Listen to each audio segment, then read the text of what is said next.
distinct honor and pleasure to introduce one of our guests here, one of our keynote speakers, Timothy Hogan. He's the International Grand Master of the Ordre Souverain de Templars and Initiatique and runs Circes International in conjunction with that organization. He's also the representative for l'Ordre Martiniste for the English-speaking world, prominent Freemason, and is known for hundreds of lectures at lodges and grand lodges throughout the world. Mr. Hogan is an international author and lecturer, having written The Alchemical Keys to Masonic Ritual, 32 Secret Paths of Solomon, Entering the Chain of Union, Novo Clavis Esoterica, and The Revelation of the Holy Grail, written, are we revealing something here that under the pseudonym of the Chevalier Amaris? He's contributed to dozens of books and magazine publications, interviewed regularly on Templarism, Martinism, Freemasonry, Rosicrucianism, and Gnosticism.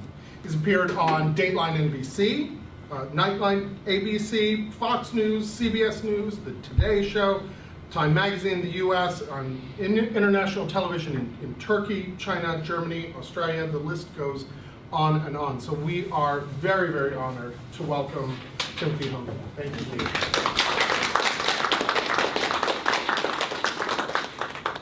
All right, we're going to do, so you just had lunch, and you know, there's a tendency to want to take a nap. So true to fashion, we're going to do story time before I get into my lecture. We're going to tell a story, and then we will dissect it. And the story that I want to talk about, the Holy Grail quest, because this is a story that particularly as Gnostics, is very important to our history within the Western tradition. The story of Parzival begins as such. There is a, you know about you've all heard about King Arthur and the Knights of the Round Table and the whole bit. And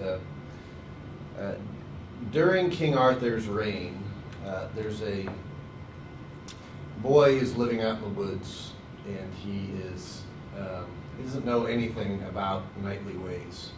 His father had actually been a knight, a very famous knight, who had gone off to the Holy Land, and had actually got a second wife while he was there, and married this Muslim woman over there. And his first wife was so appalled that she wanted her son to have nothing to do with knighthood.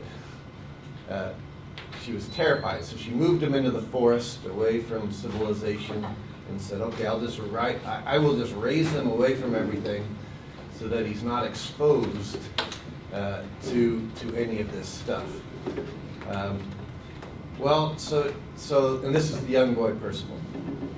So Parzival is. He's raised in the forest, and one day some knights from King Arthur's Round Table come riding by. And Parzival gets freaked out, and he starts bowing on the ground. And the knights say, "What are you doing?" And he says, "Well, you look like angels. My mother told me you should always bow to angels." And they said, "Well, get up, we're not angels, we're knights." He says, "What's a knight?" Well, we go around, we defend things, and we try to protect that which is sacred, and we make sure that there's law in the land. Parzival says, "That sounds pretty good. I want to be a knight." And they said, "Well, you can't be a knight." He says, "Well, I want to anyways." And he says, "Well, you have to come to King Arthur's court in order to do this." So he says, "Okay." So he takes off and leaves his mother and goes to King Arthur's court. And as soon as he gets there, there's a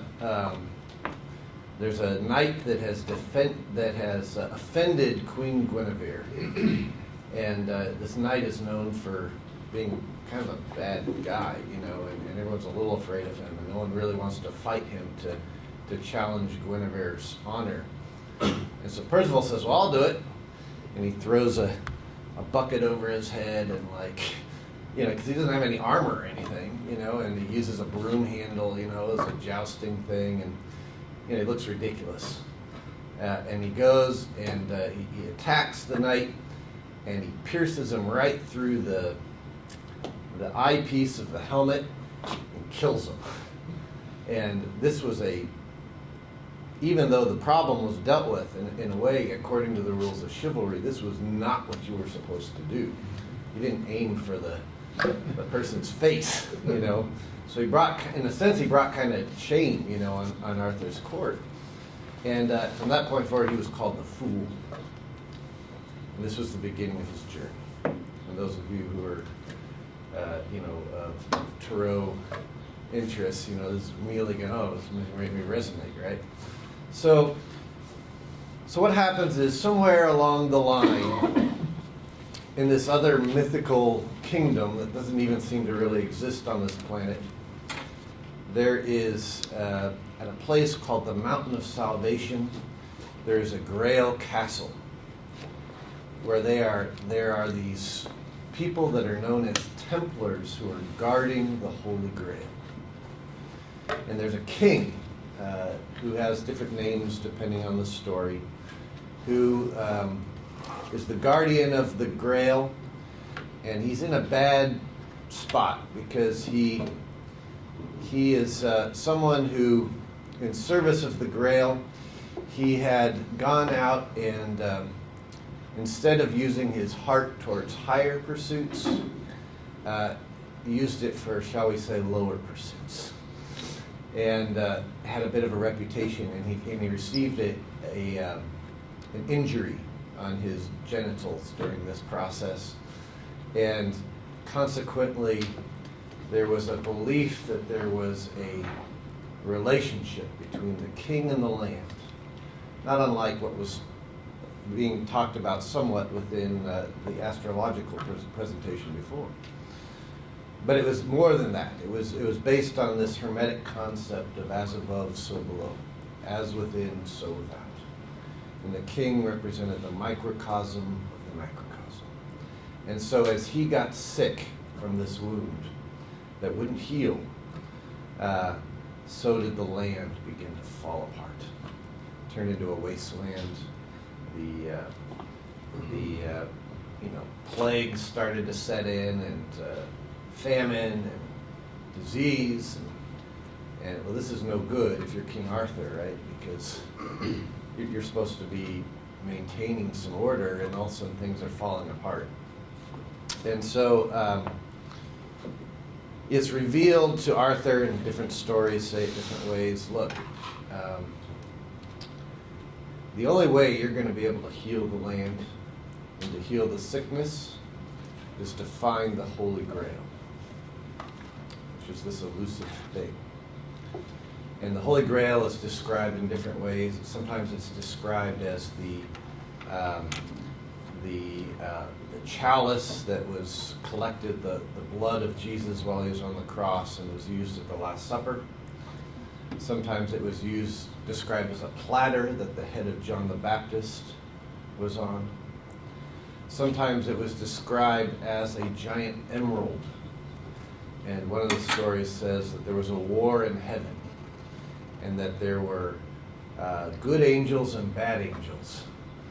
And they were fighting. And the angel Lucifer was wearing a crown that had this emerald in it. And in the battle, the emerald popped off, and there was this set of neutral angels who stole this emerald and brought it to earth to hide it. So this is one of the legends as well. So sometimes it's described as a stone that burns the phoenix to ashes, after which it comes back renewed and has this alchemical note. So there's all these different descriptions of this elusive Grail, right? And so all the knights agree, we need to go find this Grail. And by this point, Percival had actually become a knight, and he had donned a shield with a heart on it. This represented the loving way. So they all go out in quest for the Grail. And there is, all these different knights go under different trials, and that's kind of what the Arthurian cycle is written about, but we're concerned with Percival here. So Percival, he quests for not that long, actually, and he actually comes across the Grail Castle. And when he goes, he's welcomed into the Grail Castle, and he sees this procession, and he sees the injured king, who's sometimes called Pelus or Afortunus, or sometimes he's referred to as just the Fisher King or the Kingfisher. And that's an important thing, that Fisher King thing, because it is really representative of the age of Pisces. So, and what Percival sees with the Fisher King is, here's a guy who's received this injury, and he's torn between dualities. He's not alive, but he's not dead. He can't sit, but he can't stand. He is constantly in the state of being torn from dualities. And apparently the way the Grail works is, the Grail only is of any use if the right questions are asked related to it. So if you show up at the Grail Castle and you know the right question, the Grail will appear and it can be used. If you don't know that question, well, this is what happens to Percival the first time. He shows up, he sees the Grail King, and his first impulse is to go to him and try to help him because he sees him suffering. And but then instead of doing this, he thinks of, he was taught at King, so he had gone from the fool at King Arthur's court to also become a very, very distinguished knight. And there were rules of knighthood. And one of the rules of knighthood at the time was, you do not speak to someone of higher authority unless they speak to you first. So he sees the king and he's impelled to go help him, but then he remembers, oh wait, I don't want to appear as a fool. I want to follow these rules of knighthood, so I'm not going to say anything. So he doesn't. And, there's a feast and everything else, and they put Percival to bed, and he wakes up the next morning, and the entire castle has disappeared. And he's alone in the forest. And he thinks to himself, oh, God, what happened? I was right there. What happened? And he says, what do I do now? He says, well, I swore an oath that I would follow this Grail quest. And so that's what I have to do. I have to keep looking for it. So he quests for years and years and years. And his armor is falling apart. He's not very happy. Because he had this experience where he was so close to the mystery. And it was like it was taken from him. And he even got a little bitter, you could argue, And he does things during this time, but there's an important episode where at one point in time he comes to this hermit. And the hermit's name is Treviserant. And the hermit says, come into my little hut, and you're welcome to stay with me. The weather's bad outside. So he goes in, and they're talking, and Percival tells him, I'm on the Grail quest and all this. And Treviserant then says, well, here, I've cooked you dinner. Let's sit down and pray before dinner. And Percival says, I'm not going to pray. And Treviserant says, what do you mean you're not going to pray? You're on the quest for the Grail. And he says, I don't believe in that God anymore. I feel like I dedicated everything to following the rules of that God, and look where it's got me.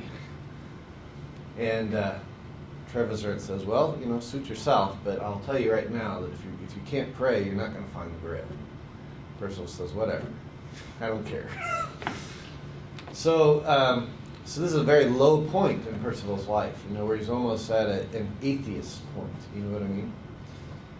Because he feels like he's done everything right, and he still kind of got screwed, right? So So, he leaves Trevisorant and he continues his quest. And at some point along his journey, he has a transcendental type of experience where he realizes, you know what, things may seem bad, but there's something going on here. There's something more going on here. This is not something that was ever explained to me by the standard church, but there's a mystery here, and I feel it. And he decides to let go of the reins of his horse, and he trusts in it to take him wherever he needs to go. And as soon as he does this, the horse takes him directly to the Grail castle. This is interesting, right? So he realizing where he is, he goes into the Grail castle, and he sees they bring out the Grail King who's wounded. At this point, Parzival could care less about what's standard or proper or whatever. I mean, he's been wandering around the forest for 6 years without taking a shower. You know what I mean? And he's really gotten back to who he really is, rather than the conditioning that he'd been given. And the first thing he does is he immediately, when he sees the Grail King, he acts out of compassion, and he goes to him and he says, "What ails thee? How can I help you?" And it's that spontaneous act of love that causes the Holy Grail to appear. And at this point, Parzival's able to take the Grail and heal the Fisher King. And at this point, the Fisher King experiences this great union with the divine. He thanks Parzival and says, "I'll be on my way," and dies. And he appoints Parzival the new guardian of the Grail. And the Grail is also brought in. When it's brought in, it's very interesting. There's a Grail maiden who represents the Sophia, who brings the Grail in. And there's a dove that descends down to it. And Parzival's given the permission to partake of the Grail. And when he does, he experiences a gnosis. There's no other way to describe it. And that is how it is alluded to within the Grail text. And at this point, somewhere along the way, he also met his half-brother, who showed up from the Middle East. And his half-brother falls in love with the Grail maiden and decides, there can be a union here.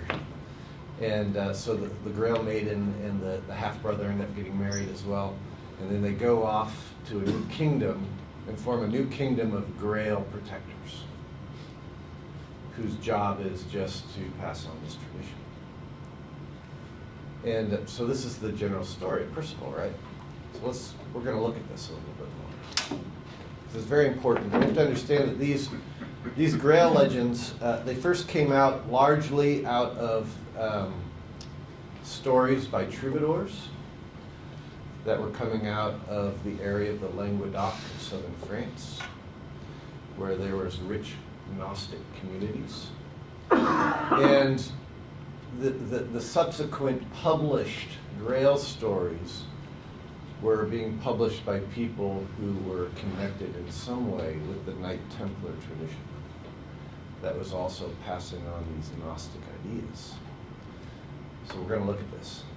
And from a Johannite perspective, this is very important, because here we are protecting a Templar tradition that was putting out these legends. And one of the things we have to understand, one of the importance of these legends, is that there were some very heretical ideas that were in these Grail legends, but they could get away with it because it was stories, right? It's not unlike movies today.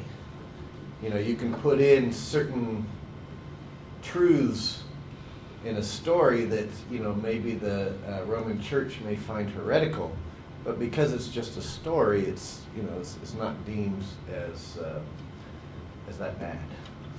So let's look at this.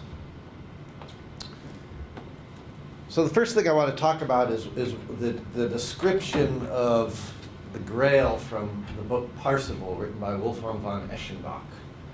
And Wolfram von Eschenbach was a guy he was a German. It was said he had learned the Grail story from a Chiat of Provence. And we actually know who Chiat of Provence was. He was a Templar by the name of Guiat of Provence. And he was known for visiting the German courts. And this is where Percival where Wolfram von Eschenbach would have first encountered him. But here's one of the first descriptions of the Grail. It says, "The Grail is well known to me. Many formidable fighting men dwell at Mount Salvage," which means the mountain of salvation, "with the Grail. They are continually riding out on sorties in quest of adventure. Whether these same Templars reap trouble or renown, they bear it for their sins. A warlike company lives there. I will tell you how they are nourished. They live from a stone whose essence is most pure. If you've never heard of it, I shall name it here for you here. It is called Lapsit Excellis. By virtue of this stone, the phoenix is burned to ashes, in which he is reborn. Thus does the phoenix molt its feathers, which done it shines dazzling bright and lovely as before. Further, however ill a mortal may be, from the day on which he sees the stone, he cannot die for that week, nor does he lose his color. For if anyone, maid or man, were to look at the Grail for 200 years, he would have to admit that his color was as fresh as in his early prime, except that his hair would turn gray. Such powers does the stone confer on mortal men, that their flesh and bones are made young again. This stone is also called the Grail." This is a clear alchemical allusion to the philosopher's stone, right? And one of the significances of this is that there is quite a bit of evidence to suggest that the later medieval alchemists were inheritors a lot of this Gnostic wisdom.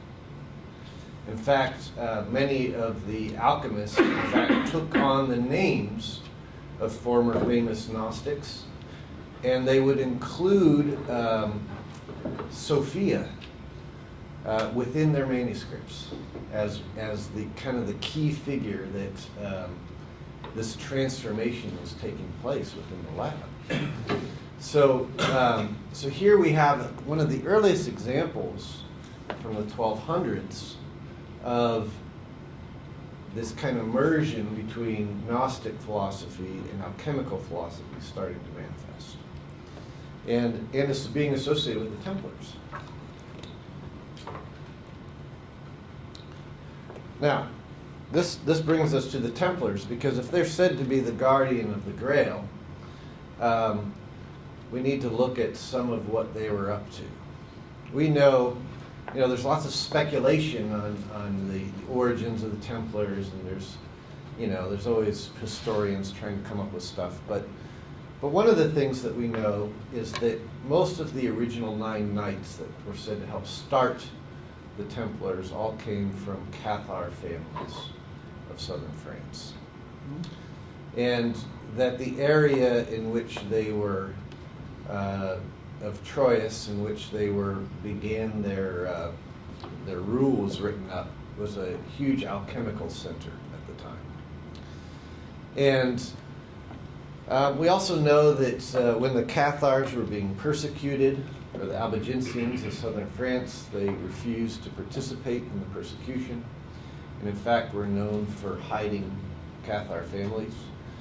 And when Lord Raymond IV, who was the Cathar defender, was denied burial on holy ground, Catholic holy ground, the Templars buried him in their Toulouse preceptory building.